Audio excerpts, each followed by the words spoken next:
ما أحل الله أو تحرير ما حرمه. كتاب التوحيد. باب من أطاع العلماء والأمراء في تحريم ما أحل الله أو تحرير ما حرمه فقد اتخذهم أربابا. وعن عدي بن حاتم أنه سمع النبي صلى الله عليه وسلم يقرأ هذه الآية: اتخذوا أحبارهم ورهبانهم أربابا من دون الله والمسيح ابن مريم وما أمروا إلا ليعبدوا إلها واحدا لا إله إلا هو سبحانه عما يشركون. فقلت له: إننا لسنا نعبدهم. قال: أليس يحرمون ما أحل الله فتحرمونه ويحلون ما حرم الله فتحلونه؟ فقلت: بلى. قال: فتلك عبادتهم. رواه أحمد والترمذي وحسنه. بسم الله الرحمن الرحيم، والصلاة والسلام على نبينا محمد وعلى آله وأصحابه وسلم تسليما كثيرا. سبحانك لا علم لنا إلا ما علمتنا إنك أنت العليم الحكيم. أستغفر الله الذي لا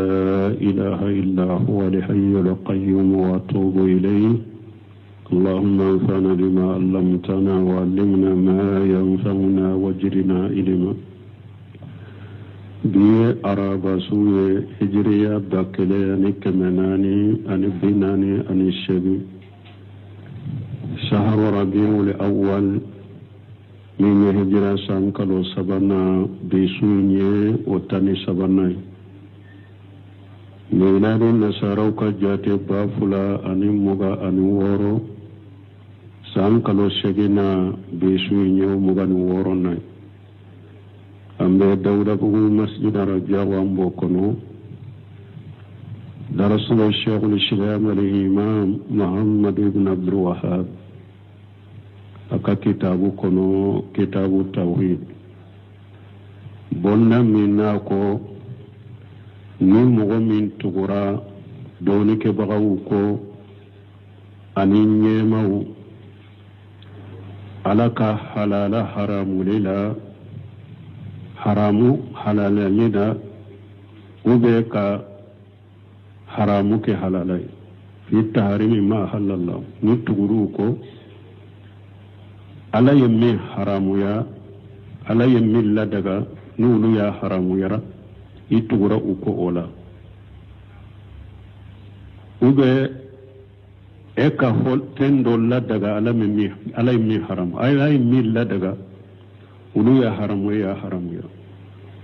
alai min haramu u ya Allah daga Allah daga ambo bonda de kono di asarun min karnanka wani addi ibn hatimi annahu sami'a an-nabiy sallallahu alaihi wasallam yaqra hadhihi al-aya. addi ibn hatim ko alayya me ciden benne aya kala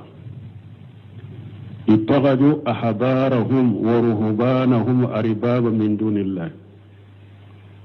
yahudani nasara wuyu kaddoni ke bagaw anu kabbate kalaw wuyu mina ku ke bato fenye nubu bato alayya ciden me benne aya kala. faqultu adibun hatimi ko aleko فقلت له قالك وتشيدما إنا ليس ما نعبدهم أو تانكا مين يانكا دوني كبغا ونانكا باتو كلا أنتو باتو دي فسيغالي نانا باتو يميني كوروكو كمغوي كسجدو كمغوي كسالي كمغوي. أديبنا هاتمي نانا تشيدن كامبو باتو چوكودلا a kwa tuntu batore o tiden nya la famu ciden kambe bato cogo min na nu bato min ye min te ka sujudu kewuye ka sallu kuye ka uruku kuye ciden ya Allah famu ako qala ciden ko laysa yuharrimuna ma ahalla Allah fatuharimunahu yala auka doni ke bagona ka bato ke law yala alaye milla daga uruta haramu yawa aw fana ba haramu ya unofe wa yuhilluna ma harama Allah fatuhillunahu ube fella daga fana alaye min haramu ya aba la daga aw fana ba la daga unofe watakewa fa qultu bala adimun hatimi ko ale ko cire ma nimbeke qala ciden ko fatilika ibadatuhum kabbato nyode menen don ka bawo kabbato de nyemo kabbato ninde do alay milla daga no ya haram alay min haramu ya Allah daga wode ubato le arwahu ahmad wa turmiji wa hasanahu ahmad yanimbo ani turmiji ko hadisa inkani قوله في حديث عدي بن حاتم ابن مسلم رحمه الله وكسره لا أقول تيدين ككما عدي بن حاتم كحديث لا حديث دي دو أسروته اتخذوا ضمير يعود للنصارى لأن اليهود لم يتخذوا المسيح ابن مريم إلها أقولنا كوي تغجو ويمن عليك دميرين بساقي كتجمع يهوديو يهود للنصارى دميرين بساقي كتنصارى ودما لأن اليهود بسكي يهوديو لم يتخذوا المسيح ابن مريم إلها بسكي يهوديو ما إيساكي عليه نا كوي تغجو كما ينبساقي كتنصارى ودما parce que yahudiya ma isa mina kake bato fenye bal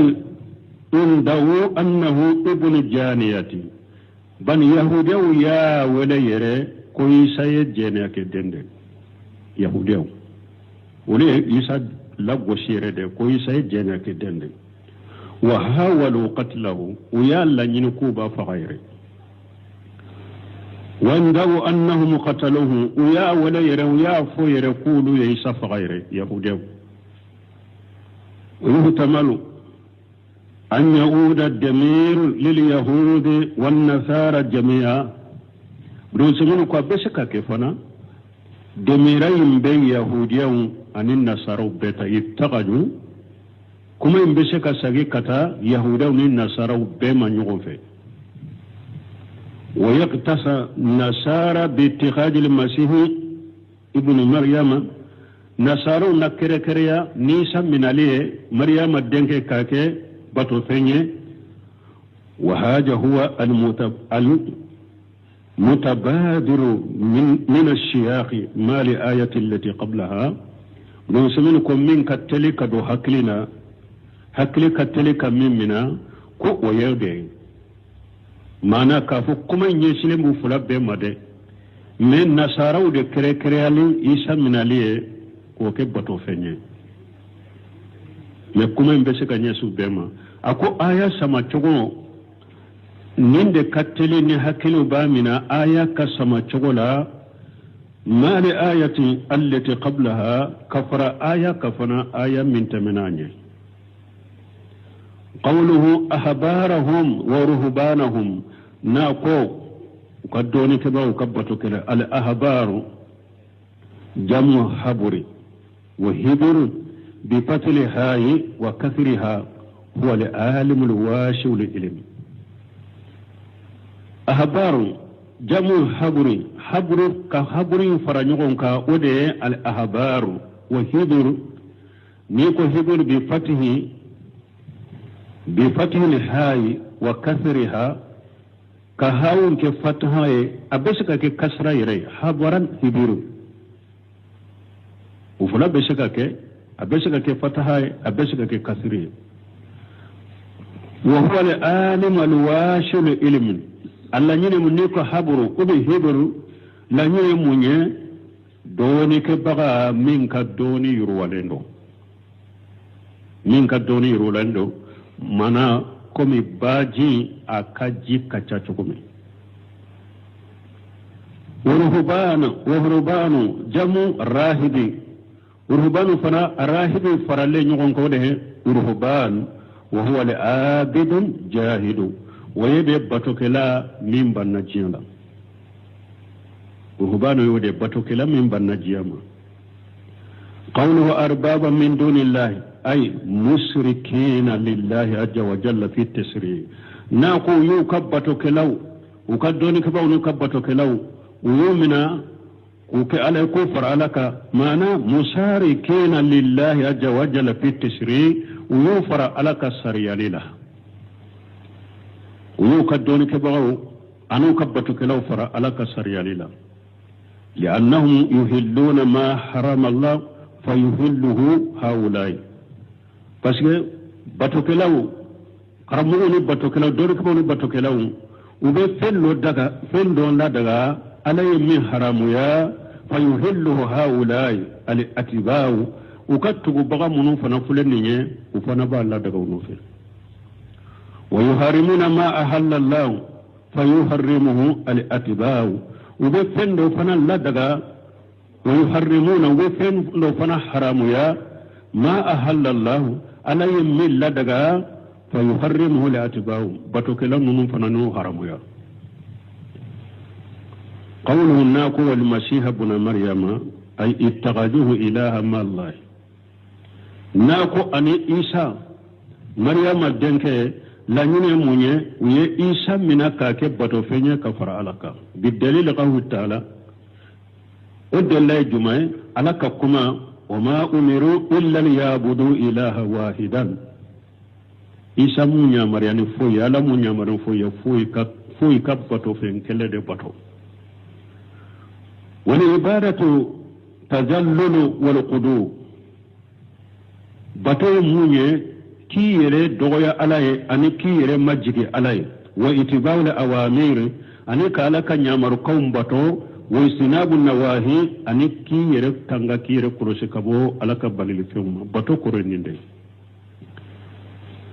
كي يري دوغيا كي يري مجيكي علي كالاك نيامر قوم بطو ka ala ka ballu fewun toye bato kure ninde wa qawluhu ilaha wahida huwa allah azza wa jalla na kala mu nyamaren foye ka bato fen kele bato ilaha wahida jondo huwa allah azza wa jalla ala musammin ka ba kurtaleno wa ilahu fanan la nyine munye ay maluhu mabudu mutaw mana bato fe min be bato ni ba bato ni be tuba ko walaysa bimana alahi ilaha koroteya alahi kore muni ay qadir ala al-iqtirai min be se fiun dilalila alahi yode la nyini toye de ilaha la nyini toye anyal alla nyini te alahi munye oye min be se فون دلالي من بس فون دلالي من بس دام فون دلالي لا فإن هذا المعنى فاسد من مغمين لا إله وبإله من مغمين كروك النية نيا مانا كنية نية مانا تشيالين جاب إليه المتكلمون أو أمتهم متكلمون أهل الكلام ونطهرا نندفع ube uchama utaran nindefe fayakunu mana la ilaha illallah mana beke wulu bolo sisa ala hada alqawli min kumaka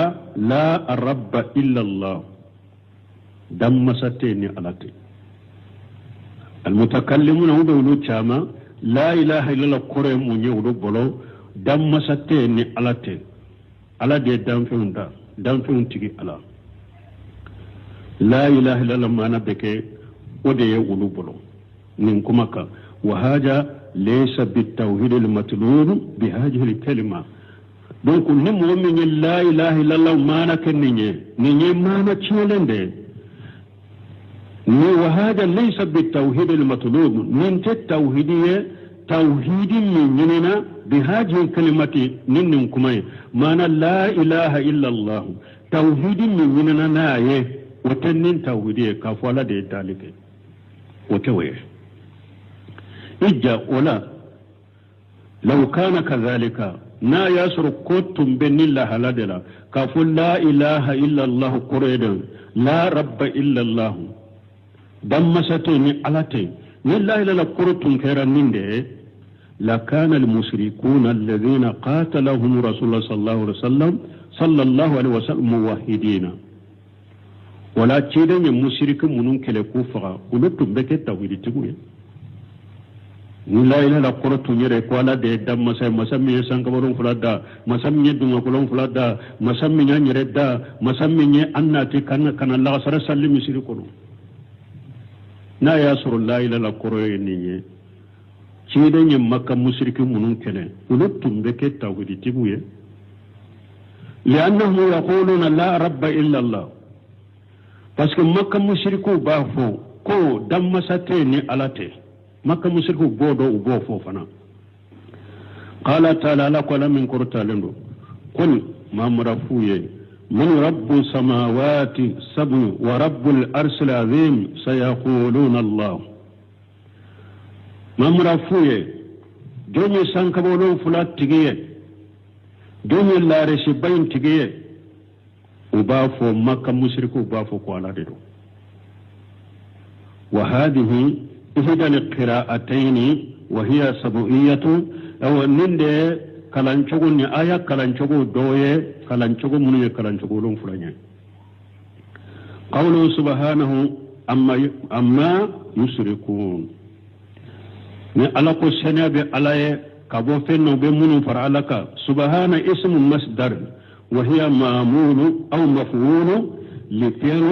لفعل محذوف وجوبا وتقديره يسبح سبحانه أي تسبيحا كان سبحان الله فوق كسنيا نسنيا لي لأن اسم المصدر بمعنى المصدر فسبحان مفعول مطلق آمنها محذوف وجوبا وهي ملاجمة للإضافة إما إلى مدمر كما في الآية سبحانه أو إلى مظهر كما في سبحان الله مدمر يجمع سبحانه إجهار يجمع كأيوة كسنيا بانجي كبانجي أبك جوني كاوتيكي فوق بانجي سبحان الله إجهار يوي وتسبيح تنزيه أي تنزيه الله عن كل النقص عن كل النقص سبحانه كرموني كالا سنيا أي كالا سنيا كبون نغسي فين بما ولا يهتل أن نقول أتهتغي أنكافو ومماثلة المخلوقين أنيك أنا سنيا كبو دام فين misali yalela damfin bonko nyoko yalela ako hari namu foka faraka nanko kala sariya kabo fem nagasi fembe ko buno semno ko nimbe wasake hari namma foka faraka mumasalati al makhluqin ani kala sariya kabo damfin misali yalima لأن المماثلة النقص parce que ni alani damfin misaliya وينعشد كتالما ولكن إذا قلناها ما كنا نعفوفنا فذلك من باب جيادة الإنداه هل نمغم يعفو كفرك نعفو كفرك فنا ويدي ويدي كجيدلي كبانجللا كجيدلي كبانجللا كوالا سنيالينو كبون نغسيم على سنيالينو كبون دانفيو مثالي يريما ويدي يبانجلي دي جيدي حتى لا يظن أن تمثيل الخالق بالمخلوق في الكمال من باب الكمال يبانغلي دي بانغي كجيا پورو مغدو كناتا بشيغيا كافو أن تمثيل الخالق كن يدان في المثالية بالمخلوق ندان في الكمال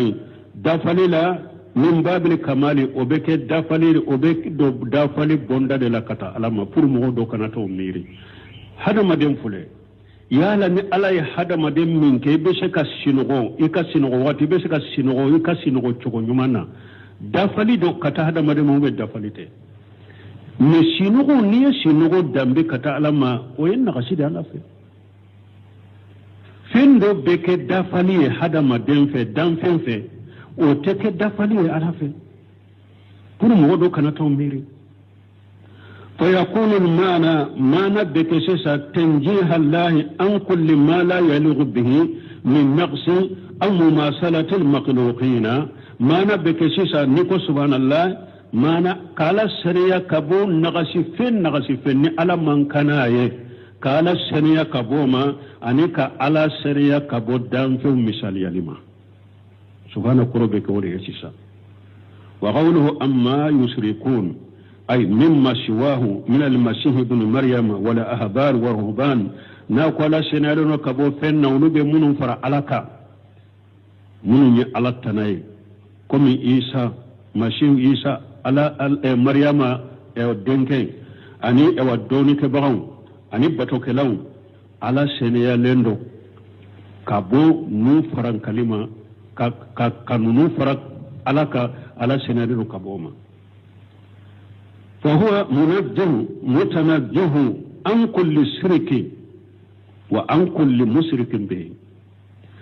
على سنيالون كبو مشرك بما على سنيالون كبو فم بما فنفيهم في فرلاك أسنيالون كبو مشرك بما أسنيالون كبو فم بما فيهم في فرلاك وقولها ما يشركون حاجة من البلاغة في القرآن من يقرأ بلاغة لأنها جاءت muhtamilata parce que aya nana abese ka fon kowrota abese kata anta kuna ma masdariyata abese kata mayin kake kuma boyoro masdariyaye fayakunu ma'ana mana bekesisa an sirkihim ala sinanu kabuka musrikiyama mayin bese ka masdariyaye lanyine beke mana beke ala sinanu kabuka musrikiyama أو موصولة أبو ما ينبسك كم موصولة ويكون المعنى ناكرا موصولة أمانة بك سبحان الله أن الذين يشركون به سنيا بألاي على سنيا لنو كبو مغوما فيوما وبيمونو فرق ناكرا موصولة على سنيا لنو كبو فيوما وبيمونو فرق وهي صالحة للأمرين دوسمونو كو آيين abesika nye ko fulain bela fatakun samilatan lahuma ayen beke sisa benni mana fula beta لأن سهيها جواز استعمال المشترك في معنييه إن لم يكن بينهما تعارض parce que ni kakene ni ewa kuma nana kuma mi ni ewa abesika kuma damado besika fara nyugonka abesika kuma damado besika fara nyugonka na abuta ni o kuma damado min na besiko ta utan nyugon muli fana kuma imbe ulufla kuma imbe ubeta ni ewa kuma damado mana damado nana kuma kelena aya kelena ni mana damado nana nofe ni mana nununte bala mi nyugona ka nyugon muli min kakene min salendo ayen besheku beta fayakunu sisa beke tanzihu an shirki wa min mushrikin bihi wala lanyini beke sisa ala seniyano kabo mushrikiyama ala seniyano kabo fewma munum be faralaka qawluhu nako adduko inna laysa na'buduhum ay la na'budu la ahbara wa ruhbana na ko awon tuntu bato de la nyini awon tanka e wadoni ke bagaw bato an tanka bato ke law bato alaka la nyini tume bato jumama wala nasjudu lahum ante sujudu kuye wala narikan ante kumbele mina kuye wala najbahu ante kantigele kuye wala nanzuru lahum ante dafalen kuye addi kala la nyini nin ale kala ale fe ciden kala nyini nin bato chokude a kontu bato de ante sujudi kuye ante urku kuye ante kantigali kuye ante dafale kuye wa hada shahihu بالنسبة للأحبار والرهبان رسمين كن نمانا سهلين كتا وكا دونك بغاو أنو كبتو كلاو نمانا سهلين كتا علوما مانا أتنتي نصارى أتنتي سجدون وركون كانتغاليني دفل أتنتو كي وكا كرمون وكا بتو كلاوي مانا بسكا سها يرولا بدليل قوله صلى الله عليه وسلم ود الله جمعي شيدن كمالك تنونا كسباك أليس يحرمون ما أحل الله فتحرمونه ويحلون ما حرم الله فتحلونه نيا شيدن ما يورفو أين يوردفو أبكم شيدن كما يايرا شيالا وتنتي سجدوك ukakarmoye utunte sujuduke ukabato kelawule utunte kantingale kuye utunte dafale kuye utunte uruku kuye parce que ciden mo ko fo ka fo o sugude do ciden ko de alaysa yuharrimuna ma ahalla Allah ako yala aw ka karmo aka don ke bon aka bato kelaw yala wote fen haramu ya alayya milla dagawa fatuharrimunahu afananu haramu ya ويهلون ما حرم الله ونفل لا دغا علي من حرام يا فتهلون افنانا لا دغا فإن هذا الوصف ممن كتب من فلان لا ينطبق على إيسان أبدا ممن كتب ينتبري ننتبي إيساكا تشوشي أبدا ننتبي إيساكا لأنه رسول الله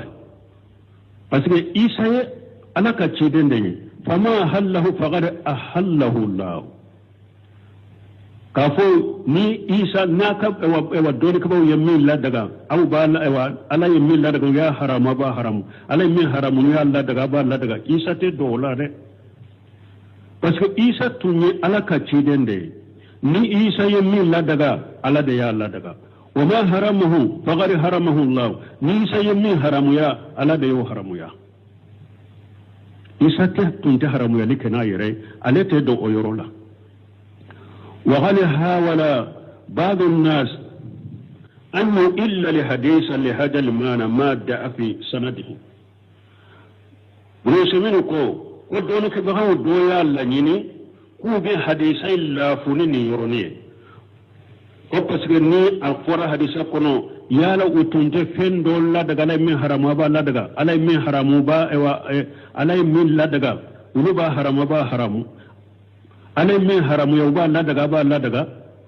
ko ni anye ko tanin chogola ko ola ko isa biseka donnina o koso o yoroni koso o mana koso ko be hadisa illa funini ko nye ko parce que nan ko ni hadisa ka kena abe komi isa yere donnan ni nakaba akode la doni kabaw doya la nyini ko be hadisai la funini yoroni nye bunu seminu yere ko ka faraka ko hadisai sanadul la fulendo fana asale fana fe ako ka faraka hadisai sanadul la fulende do me do ya la nyini ka hadisai la funini yoroni de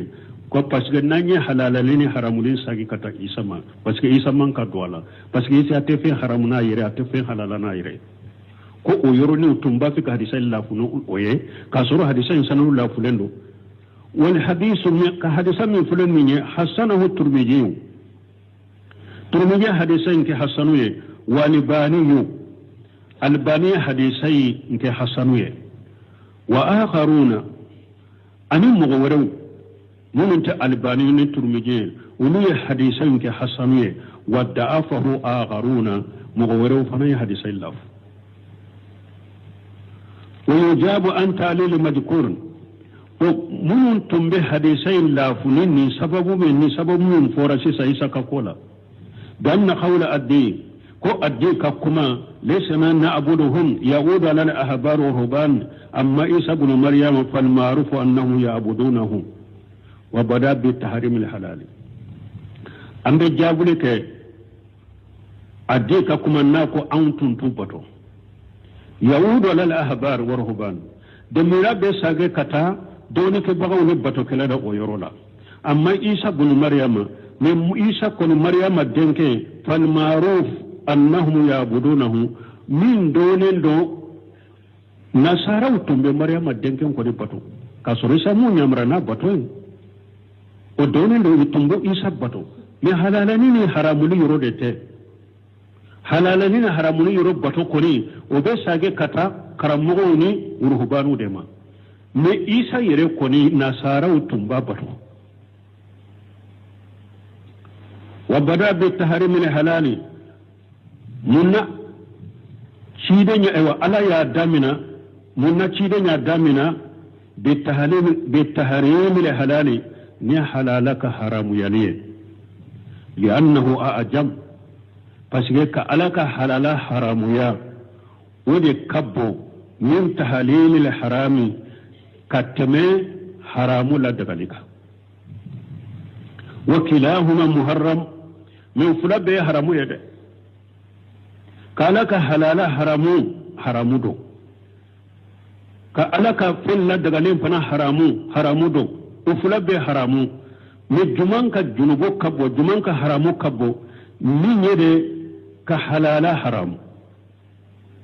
ودي جنوبو كبو دي حرامو كبو لقوله تعالى من عليك جنوبو بونا كحلالا حرامو من يا جنوبو بونا munya akenna kabbo katame doyinka لقوله تعالى لك كما كسل من كرتالين ولا تغولوا لما تصف ألسنتكم الكذب ألا كنا فوري أو يرن نيم بكما منفو أن نيم بغنو منفو هذا حلال وهذا حرام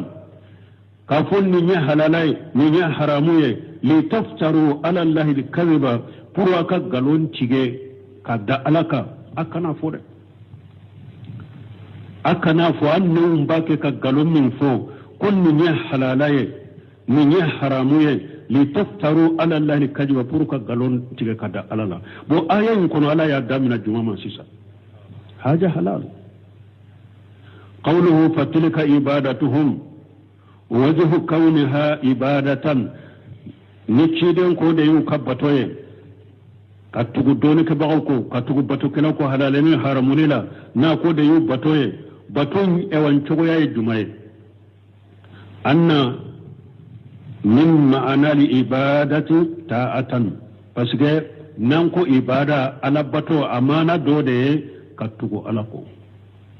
وتات غير الله عبادة للموتي كألا تنا كتغو ألا تناكا ألا تنا كتغو أكو فينا من كتغو أكو منا ويبتو دي مغوية من تغراكو ولكن بشرط أن تكون في غير تات الله ما ني تغرا مغدوكو ني تغرا ألا تناكو إي تغرا منكو na be kima batoye asarti jumaye an takuna fi ghairi tatillahi akasuru itugura ala tanabbato de la mana itugura la fendo de la minti ala batoy ni ka bato fe ni tugura fendo ko ala ka batola o be ka batolewa la o te ka batole ni tugura femurela awa batola minti ala batoy fenna minte ala bato tana ni tugura fenna ala bato tana la ode bieke ko ya bato ode be ka bato amma ija kanat fi tati llahi fa hiya ibadatu lillahi men ni etugura fendo ko mogo do ko ala ka bato le de la ya la de bato ola لأنك أتأتم خير الله في تات الله بس كن يرو لا سيسا اتغرا على تناكو أنا كبتو de la كما لو أمرك أبوك بالصلاة فصليت برسولي با مثالي أفو مثالي لا نفاي نعمريا كوي كسالي يساليرا فلا تكون قد أبرت أباك بتأتك له إتغرا إفا كوني نعمري كمنا نينتي كوي إفا بطو parce que نعمري نعلا تادا إني يرولا إني إفا بطو نيرولا ولكن أبدت الله ما إيه على ده باتو إني فا باتو نيرو لا على ده باتو بس كي فاي نعمرني على كنعمر كند لأنك أتيت خير الله في تات الله بس كني يرولا إيه على تنوى إتورا على تناكو على كبتو دلا ولين أمرك خير الله بتات الله ni ala tana yi bato ala bato ne la wa mutisali amrihi ni ala tana ni ayi bato ala kan nyamar kan kele la huwa imtisalu li amrillah ni o ke yala kan nyamar kan de ni mo mi ni e nyamar sisa kuma nya misali amin fo ako karasa su sungalo su isunna e ya tigide bato yala de bato ola ni mo mi ni nyamar yani ala kan nyamar kan doye ako karasa ala ya nyamar yanka siralanye ni sirana alanye e ya tigide bato yala kan nyamar kan de bato ola واستفادوا من الحديث أم بين فود سر أم بفايدة سر ني حديث لا فلو أن تات بمعنى العبادة عبودية مقيدة ni bato mi na la nyine re koyem fem bato ni ewa bato le min fule ni nye asiri lendo fendo de ka mana ni tugura mugo ko fenna min tala kanyamaru kanye asiri lendo de la de ibe ke atigi bato bagaye nindela an kan famu ka fo tugura ala tana kote ikera bato bagaye ote de ni ewa itugura ala tana ko ni ba ke abato bagaye asiri lendo fendo de la ni tugura ko fenna min tala kanyamaru kanye ikera bato kala ni yoro de la mais ni tugura ko fende la min ni ala bato ye ite konte o yoro la koy i ka karamugo bato yoro la an ko famu kele fulanna anna taata fi mukhalafati shar'i Allah min ibadati al-muti anya famu hadisain kono kono mugo min tugura mugo ko ala ka sariya sosolela min ibadati al-muti itugura min ko o ya bato de anya famu hadisain kono ni mugo min tugura mugo ko ala ka sariya sosolela min ibadatil muti itugura min ko o bato de do ha min ibadatil mutai itugura min ko abato de do al mutai itugura min ko abato de do amma fi ibadati llahi fa hiya ibadatu lillah min ni tugura ko ala bato de la yala de bato ola ima le bato ola an ko famu anyo na fasoro hadisai fanala ha ni mugo min ya alaka sariya soso karamogo ya alaka sariya soso batu kala ya alaka sariya soso e tugura ko ola iya batu odela ni karamogo nyamara ni ala tade ala batu de ube ewa batu kala nyamara ni ala batu de iyo ke ima ewa karamogo batu ola ima batu kala batu ola asabana أن اتبال العلماء والعباد في مخالفة شرع الله من اتخاذهم أربابا سبنا نيادو حديثين كنو من مؤمن تغرى دونك بغوكو أن بطوك لو ألا كسريا سوسوليلا يومنا كوك بطو فينيو كفر لك إكا كرمو كاين من كان إكا شيرو إكا مابا أكيرا مغو سغو karamogo ye doni soro cogo batokela kera batokela cogo ni koni tugura ko ala ka sariya sosolela iya mina ka ke alaika bato anyo do hadisa ina go ku yere kolosinna ibe tugu karamogo ko de amma fo mogo kana karamogo ka kuma umina ni karamogo ye min fo delela de bala qur'ana ni sunna la de nyamariya nayi cide ne nyamariya nayi ube karamogo ko ka kodo ke itugura ka okola delela de bo okola qur'ana ni sunna ala nyamra nay cide ni nyamra nay ko aw ba fan kana tugu shegu ni ma bo ni fonko dongo daw fana ba fo bombaje gune usemini salihu fawzan an tugura nunun ko utugura la tade ko an ta te nunun batolere an ta ye nunun nyawu nyamra ne la tade ya nyamra de cide tade ka tugu ko ola otu batolere emin ba ke katuwe ka segu ni kama bako ala sosolila sariya sosolila bidiya ukelela ede ya mina kake ala yede ya bato من يسبنا واعلم أن اتباع العلماء أو الأمراء في التهليل ما حرم الله لو سمينو كوي كادو قد تقدوني كبغوكو قد تقنيموكو في التهليل ما حرم الله فين دقلد علي من حرم يا أو لأكسو أو لأكس وبي في حرام يا للا في اللدق فلو التهليل ما حرم الله علي من حرام يا كلا دقا نتقرأكو أولا وبي أكونتري علي من حرام يا كلا دقا في التهليل ما حرم الله في التهليل علي من حرام يا كلا دقا والتهليل ما حرم الله وبي علي من حرام يا كلا دقا وبي وتي donc ni mo min yen min ke ni fulen ni sisa alaka fi tahlil mahram alay min haram ya kala daga alay min haram ya kala daga ube alay min ke halalay ko haram alay min ke halalay ko haram ni tugura doni ke ba ko ola ube tugura nyema ko ola yanqasimu ila salasati aqsam o fana betila katatula yurma sabade de al awwalu folo أن يتابعه في ذلك أرادي بقولهم مقدما له ساقطا لحكم الله فهو كافر أفنك ني سبب من فون نفابو لكو سبدا بس كمغو دو فنا كنا جاتمنا ني مغو تغورا دوني كبغاكو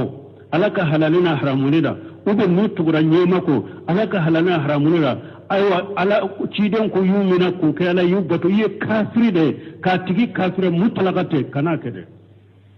ke chogo bala wodi ya to ya tila yoro masaba ni etugura doni ke ba ko sisa ube etugura nyema ko sira folo etugura doni ke ba doko ube etugura nyema doko alaka halala haramunira ube haramu halalilida fi jar aradiya bi qawlihim ijenanu ka kumaye ومقدما لهم ويككم بلا على تاني ساقطا لحكم الله على كريم فورفنا ودمنا رو كرو يتورو فهو كافر ويبي كافر يسيسا وكبت لمن فلان يتابك كافر يسيسا لأنه كره ما أنجل الله باسكو أي فندو دي كو سيسا علي من جيكي فحبت الله أمله علي كبارتنا ذلك بأنهم كره ما أنجل الله فحبت أمله alaka sariya fule ko de ko sisa donc o be kafriya parce que ye fen ko lay min jigi wala tuhbat al amal illa bi kufri mo fana ka bara u te ci ga cinya abara ne kafriyate fa kullu man kariha ma anjala allah fa huwa kafiru mo alay min jigi sariya min jigi ni eyo ko idus kun kono eye kafriye donc ne nye foloy doni ke bagaw batoli haramuni halalili da nemo batoli haramuni halalili da min bi kafiriya o yennin cogode wonni halala ka haramu min halala ube yemi haramu min ladewa halala min haramu ya etuguru ko ola ijena no ode fana ko bila alaka sariyanye ka sage kala ka sariya ko e kafiride e alata ko alata irete suka fu etaye kafirire e ka doni ke baga bato sisa aneka ewa nyema bato sa etaye kafirire ni nye foloi sani fulanna an yutabi'ahu fi jalika radiya bi hukmillah ikatugo doni ke baga ko wala ka halalana haramulila ube ikatugo nyema ko ala radiya bi hukmillah me ejene doni ala tay ala ka sariya ko ni mon nan kariya ala ka sariya ijene no ni oye wa alima bi annahu amsalu ibado fana ko ala tayinde kankake karmo en tamman kake nyemo en tamman kake ala ka kiri jenenen do noye donc abi bolo fana ibado fana ala tayinde kankake wa aslahu lil ibad wal bilad iyado fana ala ka sariyai ala tay udi kani ewa had joma udi kani duguma ودي كان هذا مدوما ودي كان دغوما ولكن اللي هوا في نفسه اغتاره ما كرمو انت اني نيما انت يا سوغانجاني مونيه من دو dingo nin dingo do tumbila dro abenne kan nin dingo ma dro kan nin dingo do ma dro ituguro ko ola kasore ba do ala tade ne ewa ala ejene ndo ni ala kasariya ibado ala kasariya fana de kanka ke ibado ala kasariya fana de kanyi hada madaw ma wode kanyi ewa duguma me etugura karamoyin ta ko yado ayala ta soso etugura nyoma inta ko yado ayala ta soso o benni kan nin dingo do de madro yo suganja ituguro ko كأنه يريد مسألة وجيفة برسول جام مثال لسا إبا في كجو يردو دنيني إبا في كجو يردو دنيني إبا في كوتا كيبلا بلاشي دو دلا من يمي يميها إيوا من فو إيه كوي كاكي أي نعمرني مني إيه ربادو على تاتي دي إبي جنيني دو على تاي إبي بادو فنالا تاي نكاني كتماتاكا bibado fanala tade kanyi hada madon ne duguma kate mataka menine ma akanya maru kain kemba fe ka joyoro ma kimbila lan tasoro itu wara ko joyoro nyine la fa hada la yakfuru ninti la mote kafiriya walakinahu fashiqu min ninti ye fashiqide kama rajul mutilo ate kafiriya min ninti ye walakinahu fashiqu وله حكم خيره من الأوسات نمبكم على سوسلاو تو كيري دي بن نمبولو ننتي كافر سنيني فاسق دي نيني فلاني الثالث سبنا أن يتابعهم جاهلا اتغرا كرموكو على كحلالنا حرام ليلا اتغرا نيموكو على كحلالنا حرام ليلا اتادو يريد اي جاهلي دي اتادو يريد فيظن أن ذلك حكم الله أي ريا جاتمنا كافو كرمو فلك ومنفو نيما فلك أمبلا منا أي جاهل دي يتفنددو إن أنا لك كيري نندي اتغرك أودلا فينقسم إلى قسمين بل ننتقي على هلا بتلا كتاتلا يرو مفلا نيسابنا عليك الله هلا بتلا كتاتلا يرو مفلا من تغرك كرموكو halalani haramunila atuguran yono ko halalani alaka halalani haramunila me ale ta dole fe ale nyana le dalembe karamode la karamoy min fo ninde ala tay ale nyana le dalembe nyema de la nyema min fo ninde ala tay donc e kala halabe tilaka tatira yurma fula alif an yumakkinahu an ya'rifa li haqq bi nafsihi folo e yere ba cheka tinya doni yere ye jahili de ibishaka tinya doni yere fa huwa mufarritu aw muqassiru me ifaratila uli masunyara mana misalla doni ke baga wore ube ibishaka tunyininka nin karamo fulike nyamara ni munye doni ke baga wore be ibishaka tanyininka abishaka bangale ke kadella fuya ala tay minya ka fuye me eyere faratura imata ibe imasurunyana imata tiginyininka fa huwa ashimu junubu be ela ni etugura karamo kon ni na junubu bila ni etugura ko nyema kon ni na junubu bila har na yasuru e jahiliye ni mugore be ebe shikata ulunyininka imata ulunyininka ifaratura imasurunyana imata nyininka le ke etugura ko ola te inika jahiliya ni bishaka cinya ni yere ko doy mo ke faratula iya tugura ko minna junubu bila ya anna allah amara bisuwal ahli al-ilm inda adam al-ilm parce la ye nyamar ya like ko ni mugo min ni doni tibole ka doni ka bawuninka nko fawjanu ye munu ke usemunu fuleka wulude nyona fo yesa amin etaye kumfinde shisa kumfinde ete foide kalama o ni min fo karamo mi e dale mbala ye min fo ni fama mi nyanya mariyan min na e dale mbala e nyana ye min fo cinyade do e jahide de etado me karamo woro be e be se kun nyinin ka be se ka cinya fuye imo ke faratula lo yo toy junubu bila parce que ala ye min makala ala ye nyamara ko ka karamo nyinin ka ni karamo woro be nyogon ka ulu nyinin ka ka cinya fuye ni ema ulu nyinin ka cinya fuye etugura nin kote ko eta do de e nyana nin be cinya de ka soro karamo woro be se ka cinya do no ulu e mo ke junubu bila nye la hala sabana tigi nkalla hala fuloy abaw alla yakuna alima ala hala fulana min jahili kake alay yerete doni ke bagaye wala yumakkinahu ta'allum fayutabi'ahum taqlida me atishika chinyain do fana atishika kala fana alete doni ke bagaye de karamo min fo fama min fo alete doni ke bagaye bo abihuru min fana atishika kala fana karamo te fana be min nyininka ale dalen no nin karamo la yin foy adalen be nin yema de la yin foy ale makala karamo wore shite na lebe takala fe na lebe ta nyininka bo ale tuguran nunun ko doro taqlida parce que ne karamo wore timbolo doni e wanyini chogo wore timbolo ale tuguran nunun ko ku nomina fe katugu ko taqlida kunu nomina wa yadhunna anna haja huwa alhaq wa alifana bajigi fana kunnin karamo min fo da cinyaye bo min yema min fo da cinyaye ale makala bo ka cinya nyine a chogo shitale bolo kata kala chogo shitale bolo ale fana jigila min yem min fo da cinyaye fa hada la shay'a alai min tigi sisa fuite aleka lianna fala ma umira bihi parce que ala ya le nyamra ni min yayo ke kaba wa kana majura bizalika alakira le ujuratigi sisa ala ya nyamariya de ni e makala la ko ka doni ka bawde nyininka bo doni ka baga wore shitebe e dalembe minna o yen ninde fo e tugura ko ola doni nyini togo shite e bolo tinya nyini sogo tide e bolo e dalembe ni la yen ninde fo e tugura ko ola turgute eka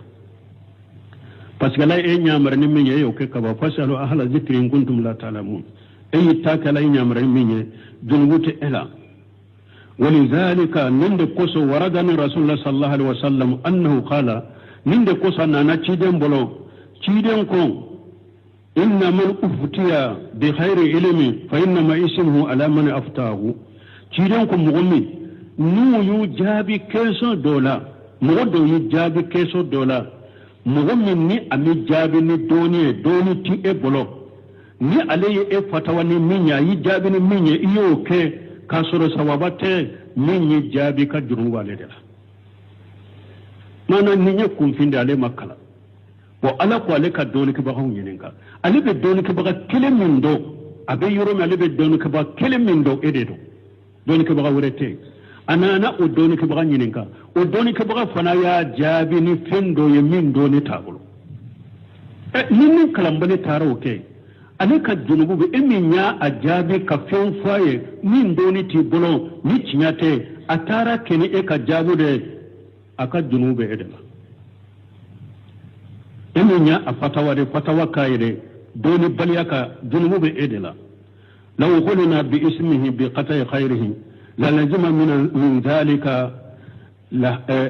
najma min dhalika li haraj wal musaqqat bo lantun ko sisa e makala ala ko e dalembe karamo minna e ka nyininka bo e dalembe karamo minna e taro o nyininka o ye e jabi ni doni baliyaka non ko sisa aye e jabi doni baliya minka ni e barake nay e ye junubu soro bo abe kuma anye degun anye ewa gele yani degun bila tigika wala mu yasiq nas bi hada wala mutadam washila tuguni li ihtimali qat'ihi wala mutadam wala tuguni parce que ba fo nin tara karsa e wa faran ni kai ba soro afana kana qata'u fonye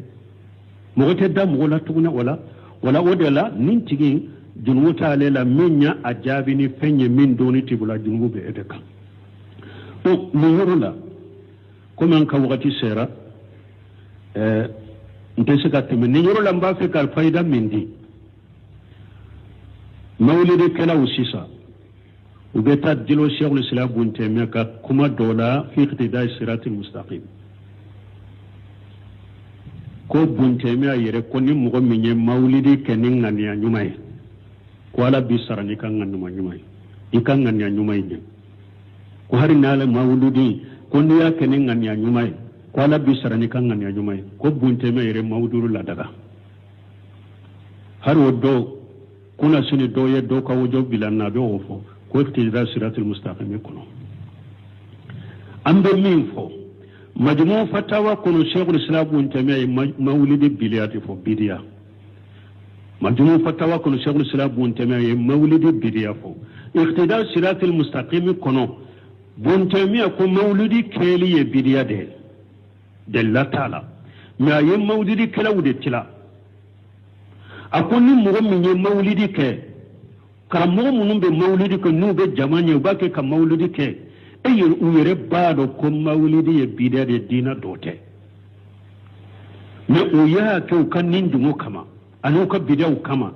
أنو كجناني كما أنو كجما جناني كما ويرى بعض شو مولد الدين كنو بيدا دو وياه كي أكو مولد يبيدا ولو بلو مولد منكو بجنوسو منين مغمي إدهالهم بكرمو دودلا كم في منون كلامبالي منون بونوفه إدهالهم بنين كرمو دلا كرمو ورسيته إبه جمانا منا كرمو ورسيته ميني مولد بيدا فو كرمو ورته إبه ميني نكا مولد كولا إدهالهم بنين كرمو دلا من دوني كبغا دلا ويه مولد فو إما كلا إيه جاهلي دي إيه رنيانا فنا فولي كمولد فيتم من فو كمولد تيلي من كي abe cinya de ka e tura ka ni unga ni anyuma de e nyana cinya tigi de re jahili de e te cinya do akon nun mo mun karambali mun be mauludi ke lay no fe nin chogola hari na ya suru be mauludi min ke bidiya do ala be wulu saranu kan ni anyuma aya famu ko min sunu fule ka min bunte mi aya fo ninde ka ni ni maulidi ke ma dele ka bidiya mi abara e ye jahili de ite maulidi bidiya do e dalem be karamo kalam min nayi be yoromi o de ko maulidi e dina doye e darala e min ngani anyumai e nyana ye cinya do fuye aye ala ta de fuye aye ciden ta de fuye e ye jahili e tugura ka maulidi kele la nin kande ka akun nunu na nyugona la be sheke e sarani kan ngani anyuma hari na ya sori ka maulidi bidiya aya funinde ka men bunte me ka fo ko maulidi e wa kere ngani anyuma ko daga har nin yere anyi min fo karamo da ta dunta meya ci den tew masu mutew an bin min fo fan har bunta meya min fannin ye ni mugo ni ye bidiya ke har ni ye bidiya ke ni ngani nyuma de saratiye an bin min fo ni ye bidiya nyuma ke saratiye bunu seminu be sika min fo ya an be se ka fo ko ni mugo min ye jahili de pew ale te maulidi bida do yere de pew ale dara nin karamo la tuguru ko an be se ka fo e ka maulidi kele junubu tela aya fam ko min seminu ya fo tugome me koy be sarani kan ngane nyuma saratiye tugodi abu burdata bunniyar la ya kantige salli tuma me cirenye kutubakala akoni mugo me ni kala ya kantige salli nye sani salli kene ka jigi sogode dubu bolo la ya ti bolo me ni mugo me ni kala ya kantige salli kene jigi nen ko fe yi islamu ka sunna soro yi kala ya yella ya ababuru ta bunniyari ciden ka seybado madina ciden yere ka sigi nyogode do ako ciden sanan kana salli kene kan ne yin kala ya kantige de me nya kantige nin nan ya nyuma me nya kantige yilla nyini minye eyin ka sigi nyogode ni jigina ka bo salli kene ka dura ni sigi nyogon to wana sogo soro jonna ciden ko yala ciden ko kan nan ya kanya ika e kalla ya kanya ko saatu ka saatul lahami ako e ka e wasaga ako sogo de bi bolo lahiyate e ka saga sogo de bi bolo lahiyate ewa ako saga deni do be bolo de ni saga min ewa mfaga ato o san hake bo ciden ko faga ika saga ne nola o be e wasal lahiyaye min ni ete e fule kan ni saga sugu min faga min nola mo ate mo wore wasal lahiya ma be e wasal lahiyaye parce que ya kataw min yala abubur ta bunniyare ayem min fa kan ngani akanyu ba kan ngani akanya aya ka saka fa kan ngani anyu be ngani anyu mate ma wasarawa ciden ko saatu ka saatullah donc ko mo ye mawlidi ke ngani anyu mai ni bidiya ke ngani anyu mai chogo saratiye abdullah bin mas'ud ya nyu gona fo e ko min ka wakati ni soro me an kan nonu nyu gona je subo hakka ta jamana in kono abdullah bin mas'ud ciden ka sebaro doni ka baga bado ciden yere ko alaikum bi ahadi bin mas'ud akon baw man bin mas'ud yam min fo yake bi ahadi bin mas'ud abu musa al-asari bu masudu tilela akaso sani fajiri ka salli salafu tumbe sebo ni tabino tumbe doni fe chogomi ube ewa doni ni fe chogomi itumbe ta sigi abdullah bu masudu ka do dala sani fajiri ka ni fajiri sera una ube na bora ube tuba ko ube doni minala fo kata misiri aba musa al-asari dondo la misiri kono ale de jamakulu sigilenye bele buni nyokonche mogo kelen sigilen buni nyokonche abafu sabbihu mi'a wa kabbiru mi'a wa hallilu mi'a ay subhanallahi ko sinya kame ayala mun ka sinya kame ubu jate ni bele wuye adora kullaje amakuma anana abdullah ibn mas'ud dala ya soro jama sigilen be uba makuno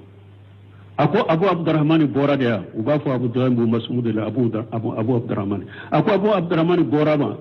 uko ama bo folo ambake kasigi kamma kono aba musa la sari sigira ka faruka abole ube wulila ka ewa katama katuga ko ewa aba musa la sari ko ako abu abdurrahman ako ne fendo ye ewa femmindo ntafo ko fenjugo do fana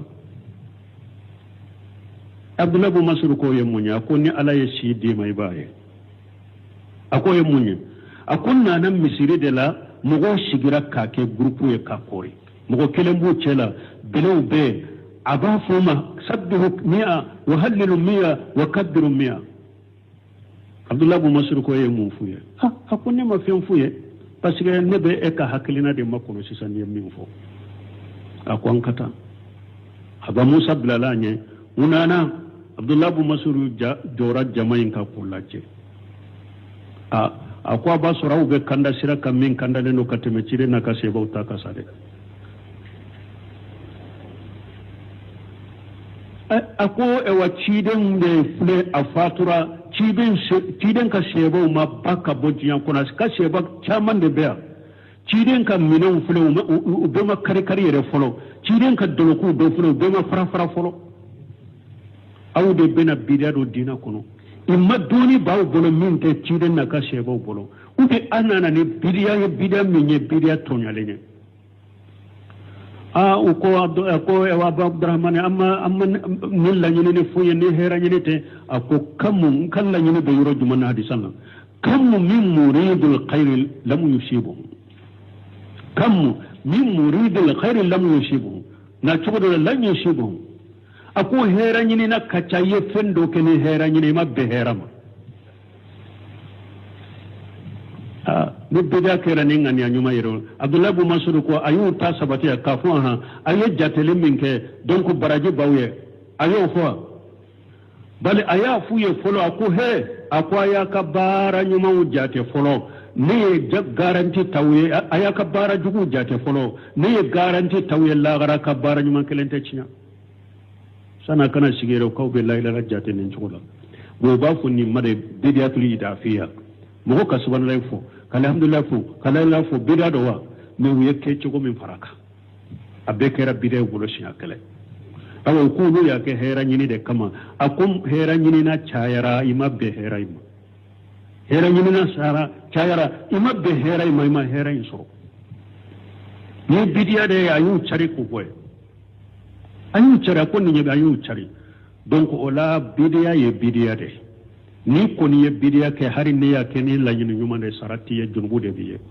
bidia ye bidia de koy donc ambe min fo ni subhan min be no be tadilala ko bunte miya ka soro bunte miya ko mogo kana kantigeli ke kabure bunte miya be ulu kontrola akana yahudan nasara la dege aw be trante ke yahudiyan la sara la dege na be bunte miya ka kuma uta man munna irtida siratul mustaqim min ba kono adabora yerede ko yahudan nasara ka tasiran ku fonko nyonya irtida siratul mustaqim fi mukhalafati ashab al jahim mo ye kafiri de jahannaba dunkaw kasiraw an ku fonko nyonya nku kitabu inde lalaw de kama aw be kafiri la de la be yahuda la de la be nasara la de la bunte mi aka irtida siratul mustaqim la nyine yerode aw mo bila o murnin kelam min bakan nin dungo ka ko be ta dilon ni subhala ngalon tigelaw bunte mi ko mawlude bidia fin kiri abe dilo minna barajo tawde fo tawye ay param dilo mun na fana ko imamu na buhari ko Bukhari yere ye ewa kuma do fo aka kitabu min be mauludu ewa min bahira ko mauludi keli kani yennin galoye Bukhari te maulidi to ashabu kutubu sita sunna kitabu nunun tigi ni labana ka fatu o yen nasayi fatura hijira san keme sabade maulidi donna dina la maulidi donna dina hijira san keme nani de kanyaga san keme worna Bukhari bodo yere janko no do ka kitabu ko galon tige law o te fuyi la ka galon tige ani subhaw o dobe ta fo ni ka subha ko komi wakati yam min anta doya